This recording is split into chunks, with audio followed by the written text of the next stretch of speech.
Very good. Thank you for joining everybody. My name is Bill Falk with Actifile. I'm the president of Go-to-Market, and we are very excited to be presenting this topic today. It'll be a series of webinars that we do together with our partner, Steve Rutkovitz with Choice Cyber Solutions. And the title for the event today, as you can see in big, bold letters, really is about enabling MSPs to enter or enhance their compliance capabilities and the integration of Actifile as the data security component to enable that. So with that, Steve and Guy, could you introduce yourselves to the audience? Yeah, hi, I'm Steve Rutkovitz, CEO of Choice Cyber Solutions. I was an MSP for 21 years, and in 2017, I was able to make a successful exit as an MSP, and now we're a pure play compliance and cybersecurity company. We offer 20 different compliances because most MSPs have lots of different clients.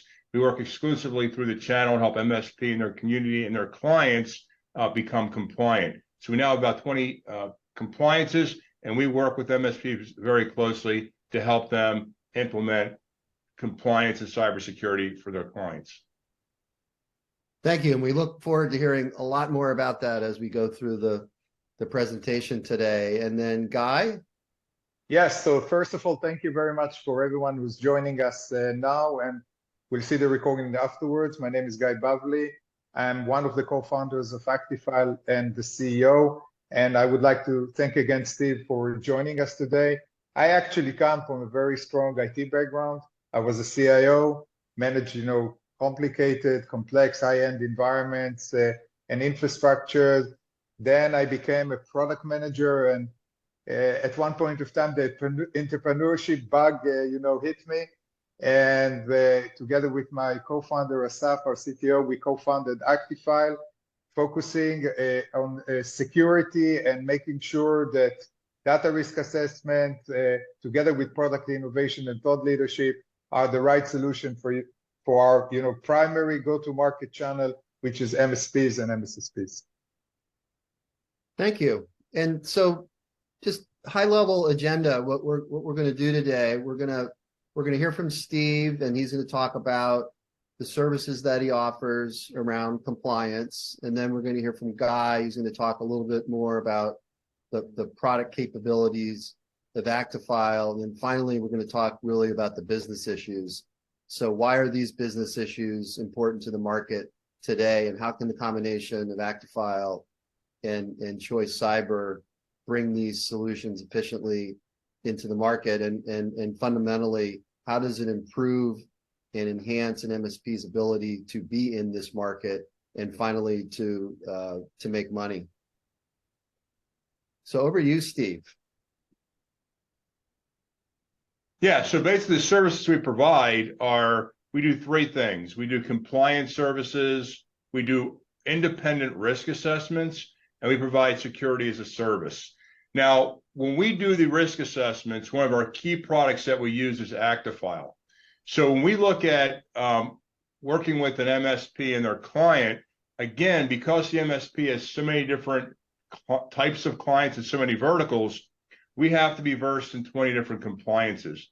The common thing in every single compliance, what's that common thing in every compliance? The answer is it's a risk assessment, right? So we always start with the risk assessment. And one of the key components we use is Actifile, because we have to understand and discover the data. So that's why and how we work so closely with Actifile. And I could tell you more about how we use it, but the first thing we always start with is a discovery, because the discovery is how you do the risk assessment. You got to discover the data, right? Well, we do some other things in our risk assessments.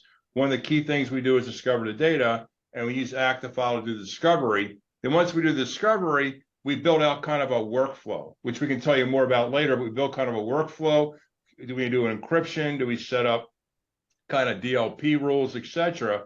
And then once the workflow is set up, then it's a monitoring tool. So if you have data that escapes very quickly, or there is a leak, of data, or somebody internally is taking data that they shouldn't be taking, we can see that as part of Actifile, almost in a forensics mode, once the system's installed.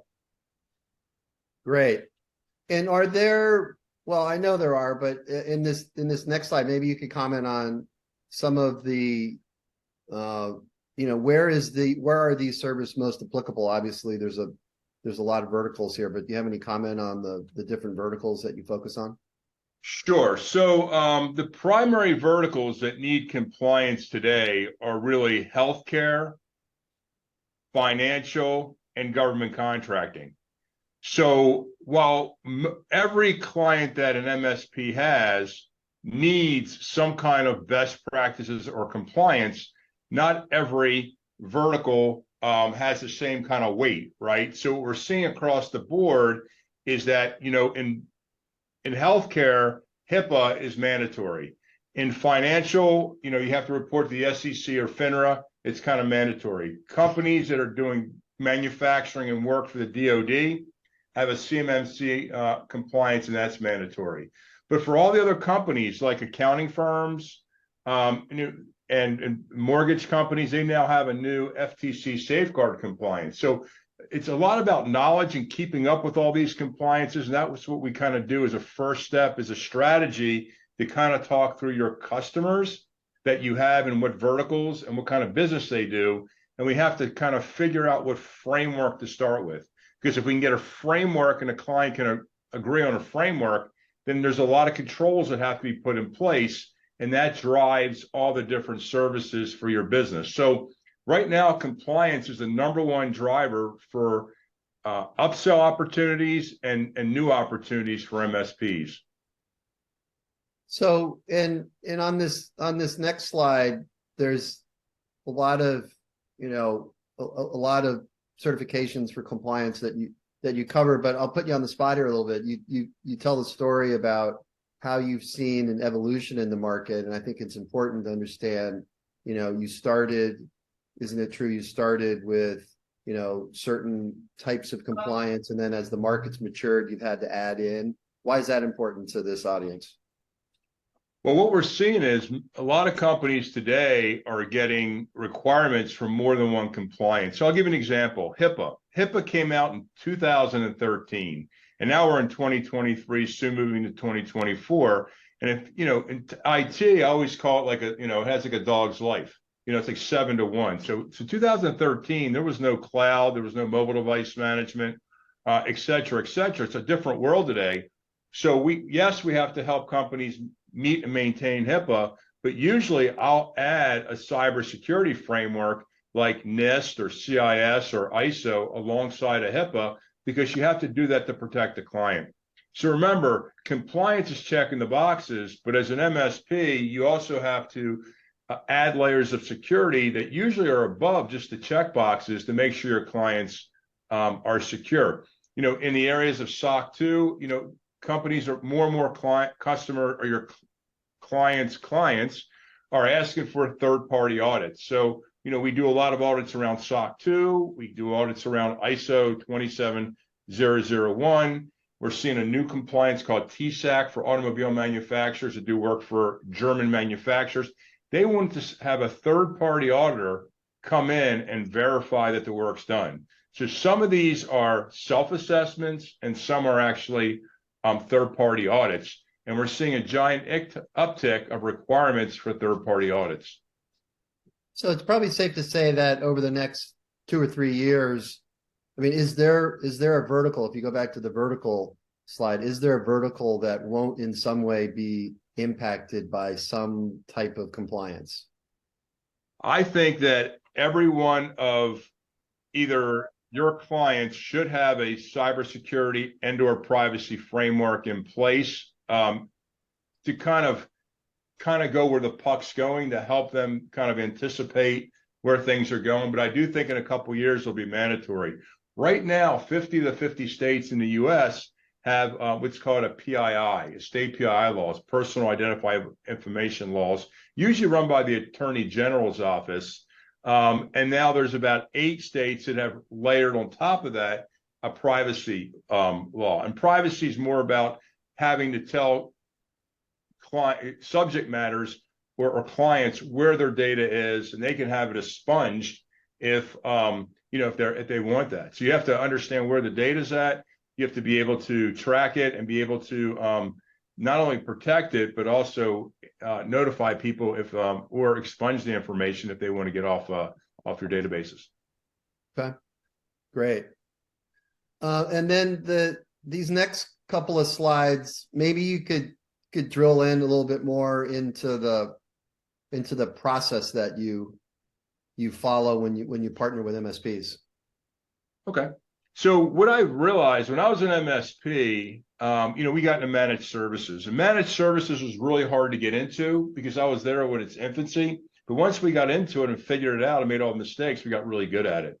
And what I realized is we used to be kind of an hourly billing company or a VAR, and then we went to managed services, and then it was a different model. So in kind of like a VAR business, you're looking to bill as many hours as possible. In the MSP business, you're looking to crush your labor, right? You put in automation tools, you charge a fixed fee, and you're looking to actually crush your labor, right? And that is a different model. In order to do that, you have to have really good systems in place. The ConnectWises, the Kaseya's. I mean, if you think about it, the automation and the systems that you have in place are the key, whether you're making money in managed services or not. The better your systems are in place, the more money you make. So we kind of took that and we kind of parlayed it into the compliance and cybersecurity space. And we had to have a repeatable process. What I saw was when people were doing security and compliance, everybody was just kind of winging it. So we developed a 3-step process called assess, address, and maintain. And we work with our MSPs.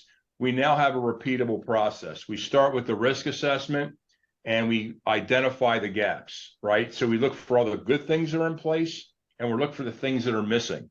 And then we have to build a plan or a POAM, a plan of actions and milestones to actually implement these controls that are missing, right? And we also have to document the ones that you do have.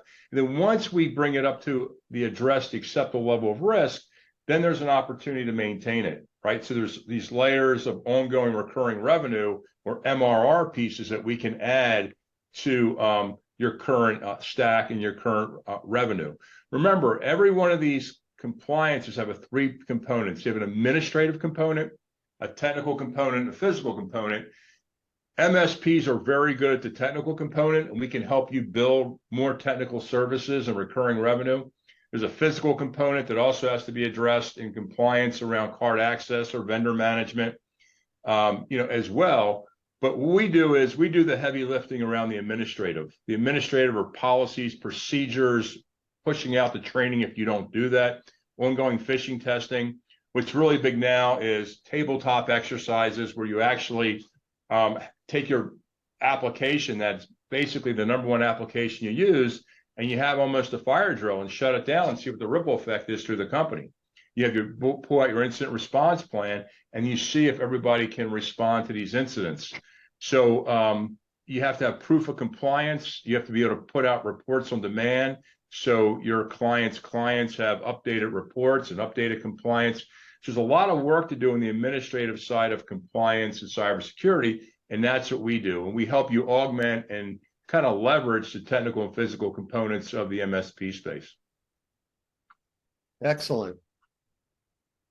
So thank you for that overview, and we're going to hear some more from you later about how this gets applied and how you partner with MSPs. But now let's switch over to hear a little bit from Guy. Guy, this audience would love to hear about Actifile and the capabilities that this great tool has. Yeah, so Bill, what Actifile adds to the mix is the focus on the data. So I think every MSP is either already or in planning to scan and monitor the components of the network, the hardware, if there's a disk failure, and of course operating system if they need to be patched. So the network layer and the hardware operating system layers are already covered. But the one thing we are all trying to protect, which is the sensitive data, personal identifiable information, healthcare related data, financial data, any type of personal data, that's something that, of course, needs to be scanned for, discovered, should be monitored at all times, meaning assess the data risk and see the flow of that sensitive data in and out of the organization, and eventually needs to be hopefully secured in a way that if there is a bad actor trying to steal it through, for instance, ransomware attack, or there is a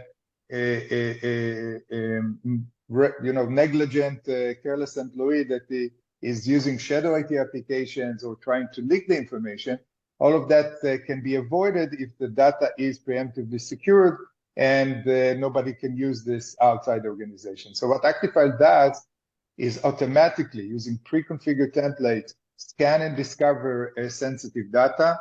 And you can see in our solution slide that we're all-in-one and for any IT admin type of a solution. So first of all, it's cloud managed.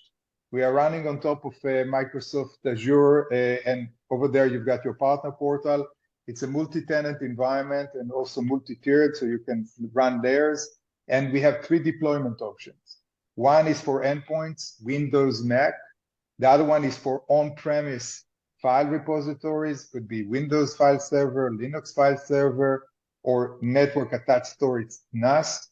We have coverage for Office 365, SharePoint, OneDrive, Teams, and we are going to announce very, very soon the availability also of Google Workspaces. We'll cover also Google Workspaces.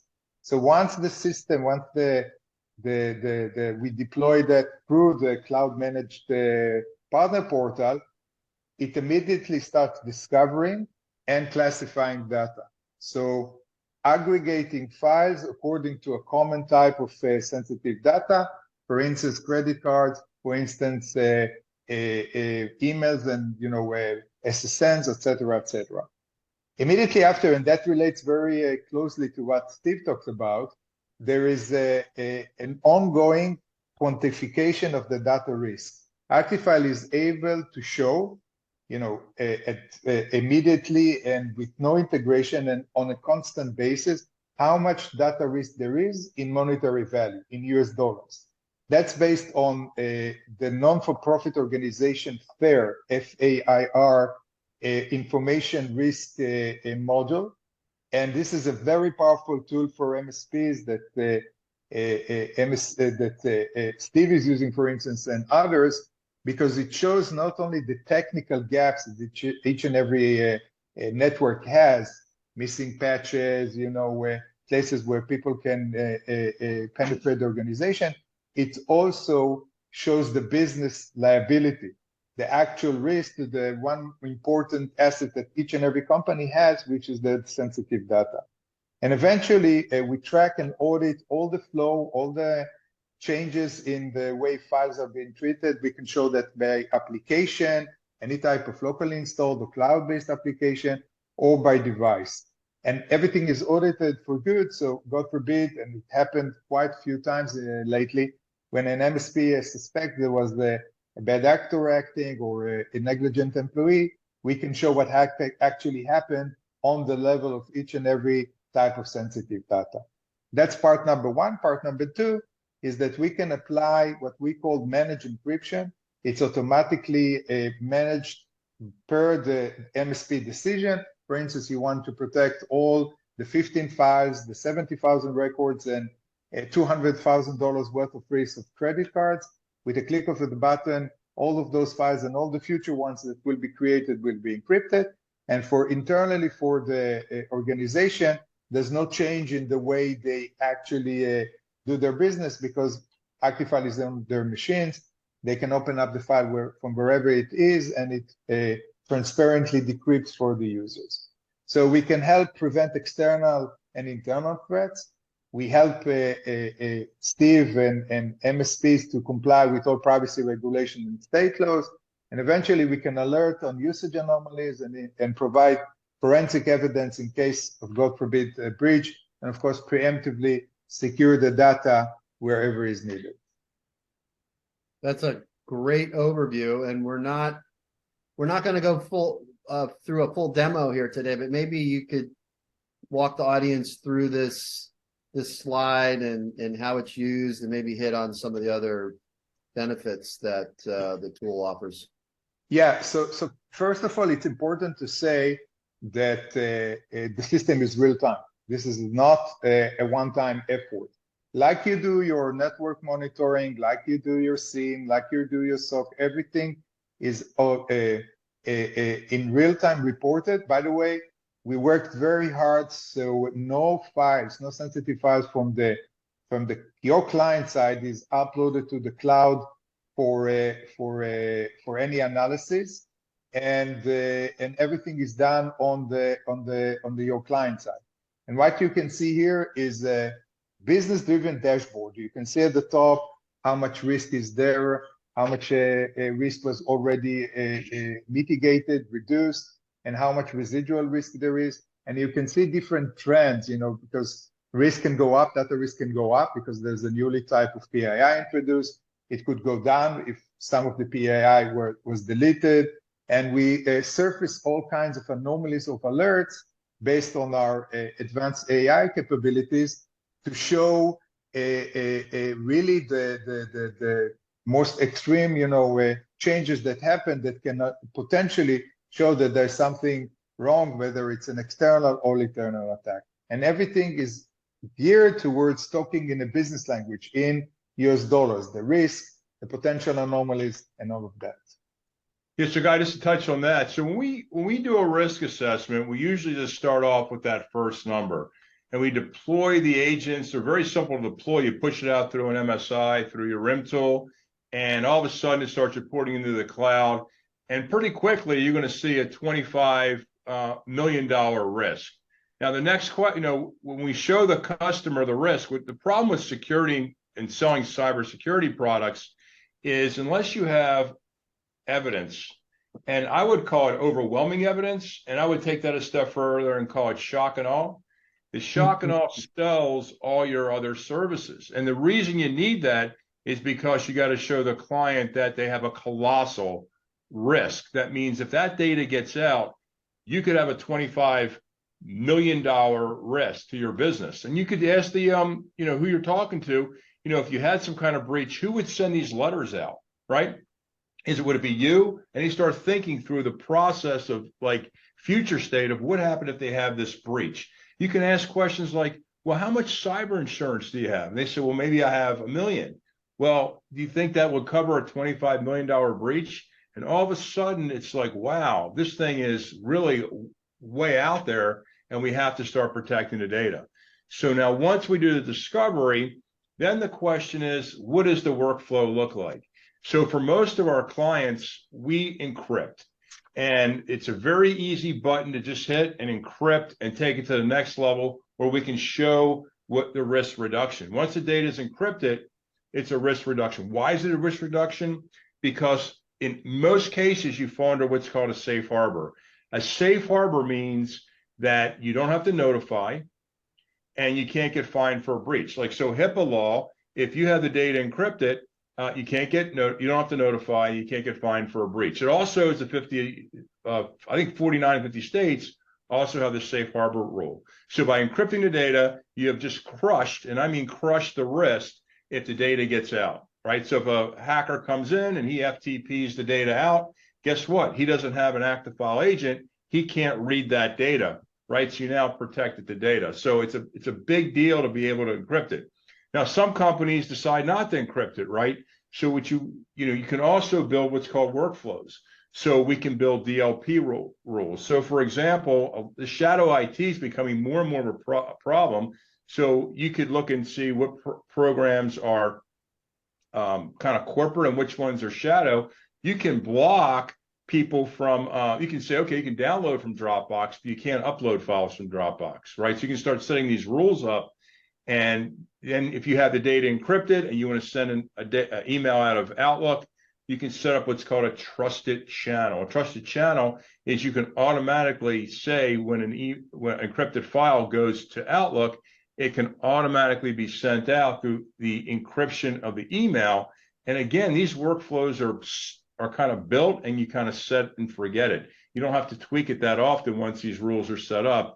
And Actifile is really good at helping you kind of build those rules. Then once the rules are in place and you kind of get the workflow going and the encryption, or maybe not the encryption, then Actifile has a lot of value around the third area, around residual risk, and being able to, we have about 3,000 plus seats running out there, and we get calls all the time for a client saying, hey, one of my users on their laptop thinks they had a breach, and they have no idea exactly what happened. Did any files leak? Were they encrypted or not encrypted? So with if you don't have Actifile, you got to notify everybody. You got to lean toward notifying everybody. If you have Actifile, you can say, look, only these five files left between this period, and they weren't encrypted, so you have to notify those 5 people. If they were encrypted, you don't have to notify anybody. So now you have a way to defend yourself in case there is a breach, and you have instant access to what's changed. So if anybody I'm sure everybody out there is familiar with the SIM technology around auditing and logging. What we have figured out is that this is really almost like a SIM for data, because when we have some kind of forensics that we have to look at, it has to be what changed, and we have to know it very, very quickly. And we can see very quickly what data path has changed. And it's helped us out numerous times, either, and I can tell you external and internal. External, we've had companies that think they had a breach, and we can see what data left or didn't leave. And we've also been able to use it. I had a story recently where somebody was taking internal company files, and we were able to see that those files were being uploaded, and they actually got fired because it was an internal threat to the company. So that's kind of the third piece, the discovery, the workflow, and then I would call it kind of the monitoring and forensics. Great overview, folks, and thank you to both of you for going through and doing a great job of describing the services around compliance and the great solution, the technology that Actifile offers together with these services. Let's shift a little bit here and talk about the business part of this. So what I've learned in this marketplace as the IT services market has matured is that it's always about the technology, but it's really about the business. It's about the business issues, the business drivers. It's how those decisions are being made that really, I think creates the difference in the market for MSPs that are really growing and offering enhanced services versus those that aren't. So let's talk a little bit about, what the business proposition is and how do MSPs make money. So Steve, why don't you share some thoughts on that issue for us? Well, I usually use this chart you're showing right now that do it for you, do it with you, and do it yourself. So we work with MSPs around the country, and they do a lot of the services themselves around compliance. I would say, a couple of years ago, it was 1 out of 100 did compliance services, and we just came back from the IT Nation show, and it's probably 5 out of 50 now do in-house compliance services. So, but if most of the MSPs you work with, either we do it with them or they just outsource it to us. And if we do that, we can help drive a lot of these services once we do the risk assessment. The risk assessment is key because this is really about gap selling, and you have to understand what your gaps are. If you understand what the gaps are and have the knowledge of the gaps and the compliances, then you can start, implementing these products like Actifile and other vulnerability scanners, and the list goes on and on. But you have to be really good at this assessment, and then being able to take the gaps and bridge that into the products and the opportunities. Now, when you look at a product like Actifile, we have quite a few companies we've been able to roll it out to. So usually in the discovery phase, it's a discovery phase. And if you do the discovery right, and we can teach you how to do it, we convert 90% and that's a pretty big number, 90% of the scans that we do to monthly reoccurring Actifile clients. And we charge, $10 a user per month. And we've been very successful. I can tell you, once it's installed, it's almost like a set and forget. It gets tweaked every once in a while. New machines that come into the fleet need new agents. Ones that leave the fleet need to have the agents removed. But for the most part, there's very little to do. And then we push out a quarterly report to clients to show them, hey, we're still there, and kind of sometimes go over these reports to show them that, look, they have a trend of a lot of new sensitive data coming in, or look how much we've reduced the risk. So, there's ongoing kind of visibility that we do for and put the reports in front of our clients so they can see that we're doing the work and Actifile is doing its job. Excellent. And on this slide, I think the message is also. Well, I think, yeah. So the message here really is that, where Actifile really shines for us is two areas. So, I hear MSPs all the time basically saying, look, and again, it's gotten pretty commoditized. If somebody else doesn't screw up, it's really hard for me to take over a new MSP client. It's just not a green field. Most companies have somebody doing the IT, then somebody screws up and you can get in. But otherwise, it's kind of difficult to do it.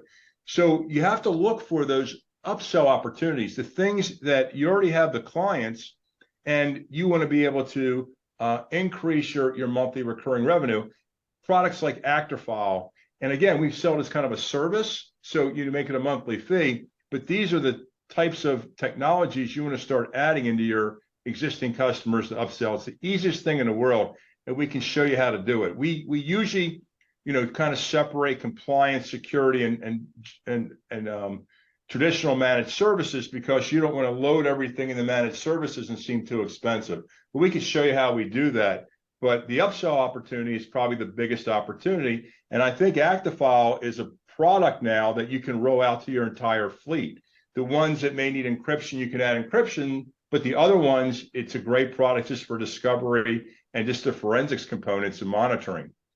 And then for new opportunities, right? So we have been really successful helping MSPs out there getting new opportunities by doing a risk assessment. Because with risk assessments, again, if a new customer allows an MSP to do a risk assessment, we can find something. And again, if we can put the Actifile on and we can show them a $25 million risk, they're going to say, why didn't my existing MSP show me this? Oh gosh, this could really hurt my business. And that's what we're looking for. Again, it gets back to, you got to shock them. And if we can do that, then we usually can upgrade and take over new clients. Great. And then this slide, maybe you've covered part of it, but if there's some things you want to emphasize. Yeah, so here, just going around the horn, you need a repeatable process. So when we work with an MSP, a lot of the MSPs we work with bring us, the specialty clients, the ones that ask for HIPAA, or a financial client or a defense contractor. But more and more MSPs we work with are starting to have proactive conversations with their clients about putting frameworks in. And again, because it's a proving process, we have an assess, address, and maintain. We teach you our process, and then you have all the tools that you need and conversation points to keep bringing customers on in a process, and you'll see how your projects and recurring revenue just go up across the board. But you need that repeatable process. The knowledge, look, I sold the MSP business because it was so much work to keep up with all these compliances. They're changing on a daily basis. CMMC is changing. ISO just upgraded to 2022. NIST is now making an upgrade in 853. So we are focused on just the compliance and keeping up with it, so you don't have to. So we keep up with it so you don't have to. And once your clients implement, we keep up with it as well. We have the experts in-house. We build a ton of policies and procedures. We build, all the documentation. We're the administrator piece of the whole puzzle, and we're really good at it. But you can't build the policies and procedures till you have the right technology and workflow in place. So they all go hand in hand. Again, we have subject matter experts on staff. We have project managers. Most of these compliances have about 100 controls, and it's a lot to manage and prioritize. So we're really good at it. And that's where we offer the project management. And then once everything's in place, it's just a matter of keeping up with the changes. And we kind of do that as well. And we work very closely kind of and partner with MSPs and kind of work hand in hand. That's great. And I think maybe you covered most of this. Well, the key thing here is Okay. when you do a risk assessment, it has to be a total risk assessment. You can't just go in with pinpoint solutions. You've got to really understand everybody's risk. And you really have three things to look at closely, especially with the cloud. You've got to look at the technology, you've got to look at the user behavior, and you got to look at the data. If you're not looking at all three of those things, you're going to miss something, and you'll do a risk assessment and somebody has a breach. And again, once it's on our watch, we got to make sure it's right. So the comprehensive risk assessment is so important. And again, there's a lot of moving parts because you have the cloud, you have mobile, you have mobile devices, you have all these different things happening. It's not a local area network anymore. So you have to bring in a company that really understands how to do risk assessments and not miss anything. Right. And this one, I think, I think this one, I can just cover this. I think, this partnership that we have with Choice Cyber and Actifile creates the 2 points in the triangular relationship with two great companies. And then, we're partnering with MSPs. It's all about filling gaps in the marketplace that exists. And as Steve mentioned, some MSPs in this audience, I'm sure, are wanting to do the compliance on their own. Others know that it's going to be very, very difficult. So partnering with a third party like Choice is a very easy decision. But I think the combination of all that in the market gives MSPs an ability to be in that market, to be serving customers that are regulated, and at the same time there's newfound revenue opportunities. And speaking of revenue, I think Steve, there's a couple of case studies that highlight that. Yeah, go back 1 second for Bill, just for a second. I think it's a really key point. Is I talk to a lot of MSPs across the country. We have over 100 MSPs right now signed up as partners. And I talk to a lot of consultants that consult with MSPs. And I would say the common theme that I hear of the most successful MSPs is focus on your wheelhouse and become the best you possibly can. And they're the MSPs that really seem to be in the groove, making the most money, the highest valuations. So think about your wheelhouse, focus on it. And then the things that you don't do, because your relationship's so close with your client, is power partner. Bring in the compliance company. I mean, if you don't do phones, then bring in a good phone company, right? Vet your vendors and bring in these partners and make money off of these different things, but make sure you stay within your wheelhouse. Because sometimes what happens, I've had a few companies already happen to, they try to get into compliance and they wrote, oh my gosh, it just sucked up all this time. Then somebody left, nobody could backfill it. They couldn't build the policies. So unless you have depth or a bench and you make that part of your wheelhouse, you want to kind of power partner and with partners that can provide these services, because you have the relationship, and make sure you vet them and make sure you got good power partners. Excellent. And then there are a couple of case studies that I think are really, really indicative of what's possible in the money-making area. Yeah, so there's just a tremendous amount of money. If you have clients that are medical, most of the medical clients you have right now have a HIPAA compliance. And like I said, it's from 2013. So there's 85 controls. We can bring in a NIST CSF or a NIST CIS or ISO, another cybersecurity framework that's really going to protect them. And there's another 100 controls. So now we're dealing with 185 controls. We can crosswalk them, which means we can get rid of the redundancy, like disaster recovery, incident response. So you might have 125 controls. The more controls that a customer agrees to, the more projects and recurring revenue the MSP makes. It's really a simple formula, right? So we start with the compliance and the controls, and then that drives all the different things. So in this case, this is a small medical office with 50 users, and to get them compliant was $46.25 a month. And it probably lasts for about 6 months to get all the controls in place that are missing between the risk assessment and implementing the controls. We were able to create $15,000 of additional project revenue for the MSP immediately. And then the MSP had $1,500 additional MRR on top of their current fee. So the average, in the industry, if you look at kind of the rule of thumb, it's probably about $110 per seat per month. So the average MSP is probably charging around $5,000 for standard managed services. And then we can show you how to add about $1,500 a month on top of that. And again, the more services you can add, the stickier you're going to be with your customer. Because remember, the guy down the street, he might do managed services, but he doesn't do compliance. And it's just a much more difficult conversation for the competitor to come in to realize how many services that you have. So it makes you more sticky by adding these the compliance and cybersecurity component. Great. And then we got one more, a defense contractor. Yeah, so we are what's called RPOs. We're certified with the DoD. The challenge here is most MSPs we work for have 5 or less defense contractors, and there's a lot to know in the defense space. So you can partner with us and you can offer all these services to these defense contractors and have the confidence that you have a company behind you that knows all the ins and outs of the readiness and the compliance. Here's a 100 user defense contractor. This is actually a manufacturer. The defense contractors come like in 2 flavors, usually knowledge-based workers or manufacturers.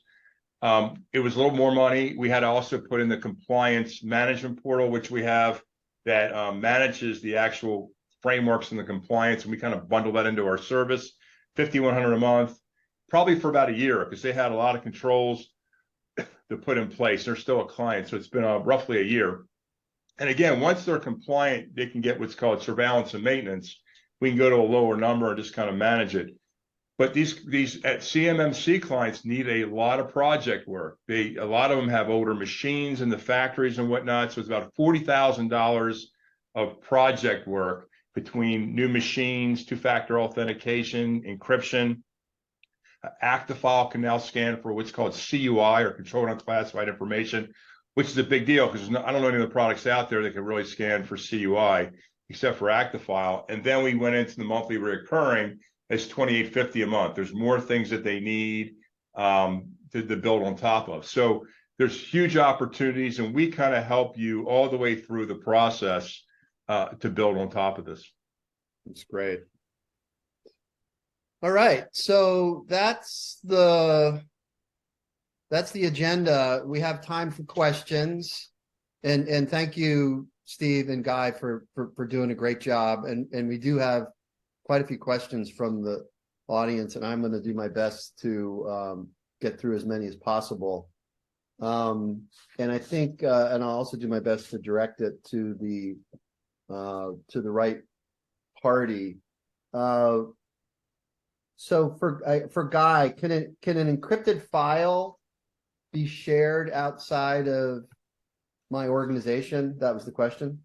Yes, Actifile has different type of methods that allow you to share files outside the organization under, of course, a strict guidance to do that, as little as possible. And after auditing all of those activities that users can do, for instance, one method out of few that we can discuss also offline is to enable a communication channel, like your email client, to automatically decrypt the files that are attached to the email client, like Outlook, and then it's going unencrypted outside the organization, of course, under auditing and making sure that the users understand that this is a sensitive file. I can take also, who's ever interested in this question, add additional method in an offline discussions. Great. And then similarly, if a terminated employee, how does Actifile prevent a terminated employee from leaving with sensitive information?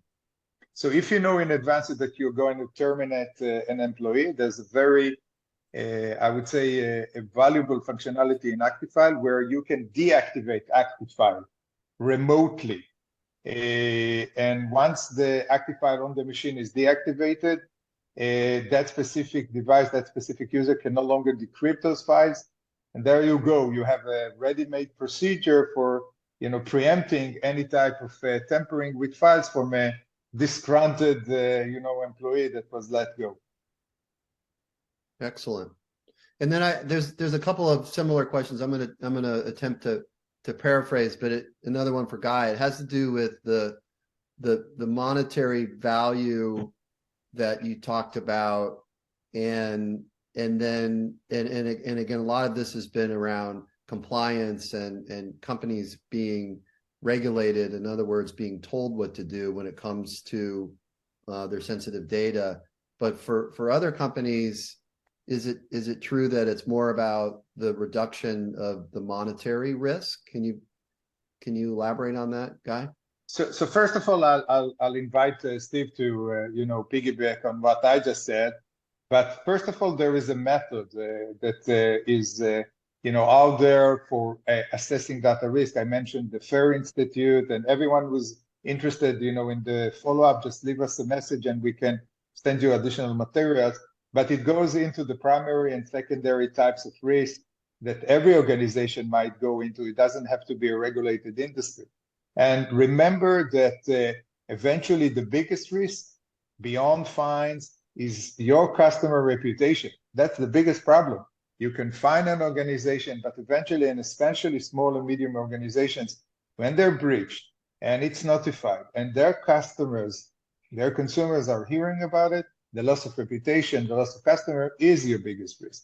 So Actifile factors into the calculation the primary and the secondary risk, the fines, the auditors, the attorneys, the incident response teams, and the long-term reputation loss of the organization to give you a fair assessment of the risk. Would you like to add on that, Steve? Yeah, I think what we found, and the reason Actifile is so important, it's part of in our suite, is if you think about it, and this is really so common sense, but HIPAA, if you have a breach, it's by sensitive data record, an EPHI file. If in the Defense Department, if you have CUI that leaks, that's the breach, right? This is how they're watching and monitoring for breaches. The 50 to 50 states also talk about sensitive data, PII breaches. So if you don't have something like Actifile, guess what? The hacker comes in, or you have some kind of a leak, and you're scrambling, and it's a horrible breach, and you have no idea what got out, and you have to notify everybody and give them a year's worth of credit monitoring. It just becomes like a wildfire. But by having Actifile, it's almost like we're able to see what the bad guys can see up front before anything bad happens. We can go in, identify all the sensitive data. Then we can say, you know what? Do we encrypt it? Do we delete it? Do we archive it? Let's get rid of it. But most companies have no idea what they have.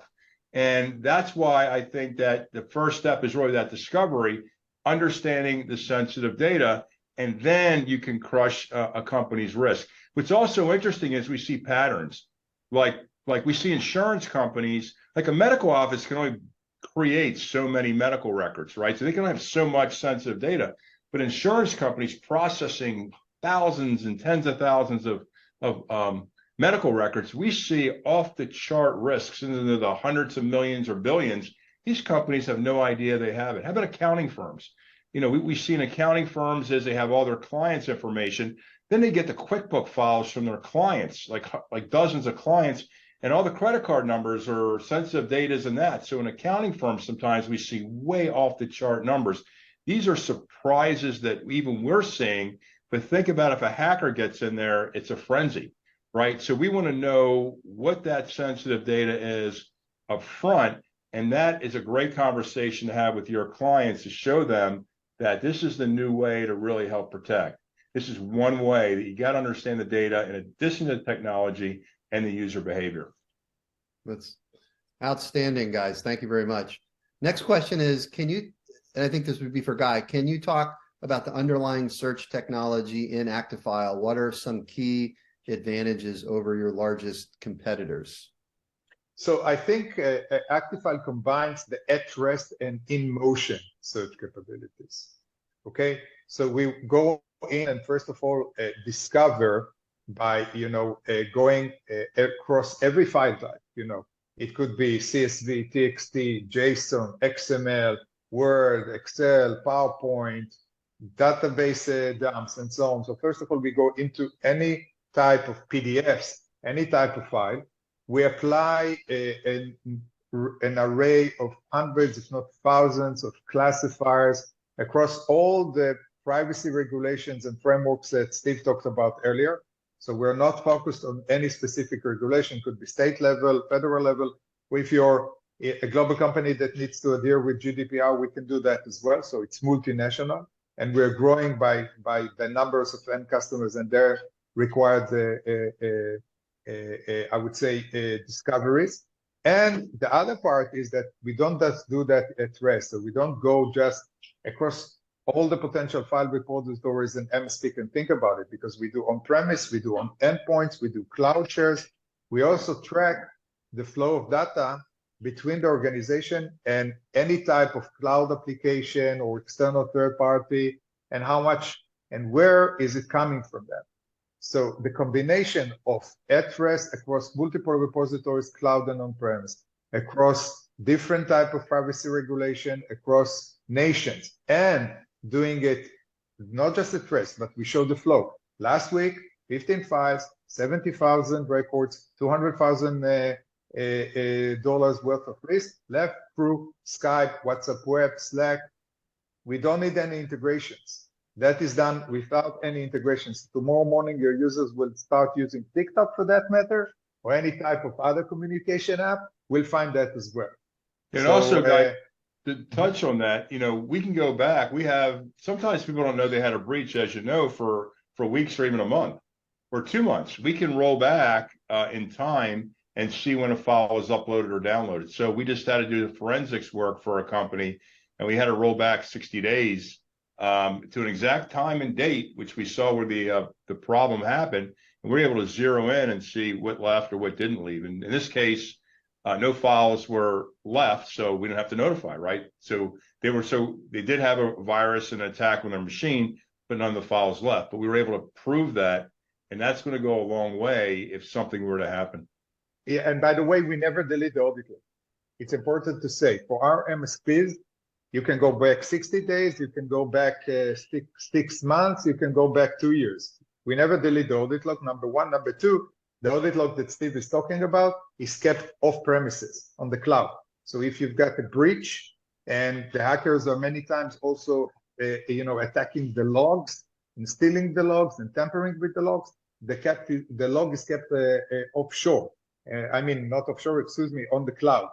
That means that the incident response team have access to data-related, forensics, and they can immediately access it because they can trust that this cloud-based repository was not tampered with. Yeah, and we see all kinds of interesting things when you talk about searches and whatnot. Like, we do a discovery and we see data at rest and also in motion by application. And we'll say, why did 100,000 records go to Dropbox? And the customer says, well, Dropbox isn't part of our business solution. We don't know. And, it just so happens that the user copied files and worked on them at night, and they used Dropbox, but the company has no idea. There's a lot of this going on. So what Actifile really does well with discovery mode is gives you really good visibility, not only into the sensitive data, but where it's at in rest and motion. And once we let it run for a couple of weeks, and we can really start seeing the user behavior, we get a really good handle on what's going on with that sensitive data.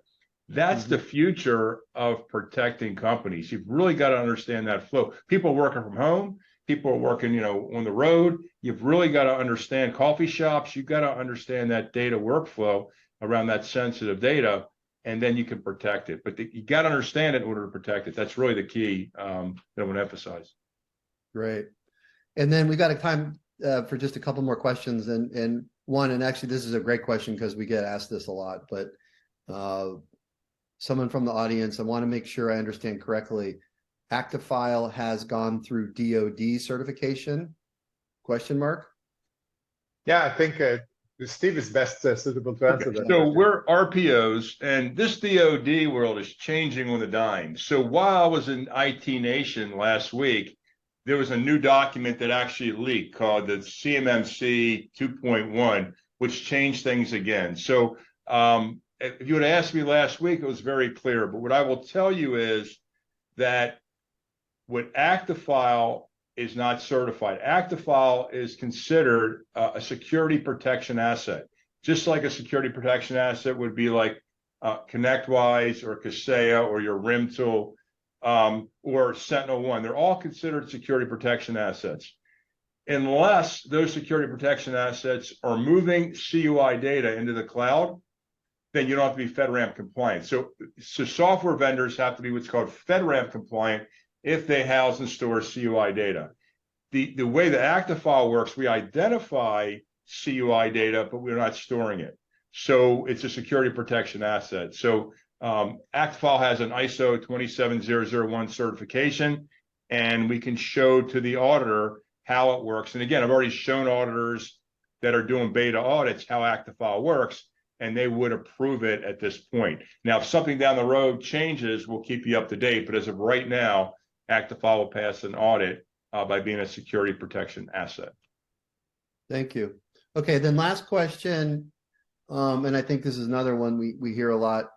MSPs are very busy, their customers are very busy, and sometimes that gets in the way of progress in building a better cybersecurity and compliance framework. But what can you talk about as far as organizational resources and disruption that might be caused at the end customer when an assessment and other implementation is done with this type of service?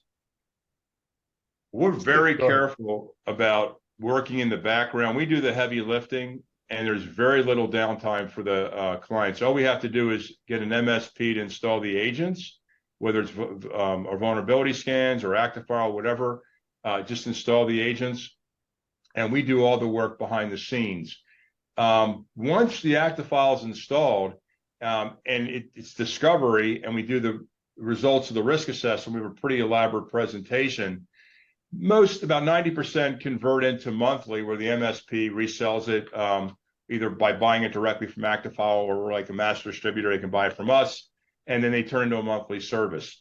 It's pretty much seamless. But once you discover, there is a little bit of time where you have to let it run, and then you have to set up that workflow. It takes a little time to set up. It's not an interruption to the business. So I would say, of all the products I work with, Actifile has the least interruption to a client. And once it's installed, I hate to use the word, but it's set and forget, but there's very little to do. It just runs, and you just got to keep an eye on it. It really is a product that runs pretty smooth in the background. We have 3,000 plus seats, and we probably have, one ticket a week coming in. We don't have that many service tickets. So as an MSP, it's usually a relationship between number of seats and how many service tickets come in. I bet you we get 4 a month, if that, once it's all set up. Very, very good. Thank you, gentlemen. That is all we have time for today. There is many more questions, and we will hope to get to them in a subsequent session, or if anybody wants to reach out, you've got the contact information here on the screen with, feel free to reach out to Steve or myself or Guy. Any other questions or commentary on the meeting today. But I want to thank Steve again as our honored guest, and Guy for doing a great job of explaining this partnership and this great technology. And thank you very much for everybody's attendance. Good day. Thank you, Bill. Thank you, Bill. Thank you.